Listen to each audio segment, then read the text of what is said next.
Sakai McGee, freshman, chemistry with a concentration of health professions. I enjoyed coming out here because it was fun, it was relaxing. It showed me that what we can do in the community. Simone Silent, I'm a freshman, biological sciences with a concentration in health profession. It did give me an opportunity to see this community and see students come together to work together to make our garden for the community. Rona Harris. I am the Restoring Central Dover manager. This garden will provide some nutritious vegetables for the community around us.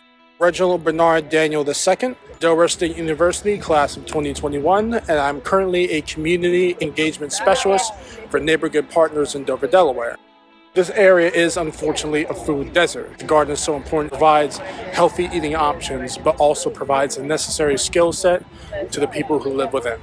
Sanaya McGee, chemistry, the concentration of health professions. I think anything dealing with the environment is important. Tyler Caesar. I'm a freshman accounting major. I used to garden myself, so it was something I was used to. I'm willing to keep coming back and see how it progresses. Megan Pleasanton. I work with Cooperative Extension and the Master Gardener program at Delaware State University. We're just trying to get this community garden going at DSU Downtown and make it sustainable for the community members and the students to use into the future.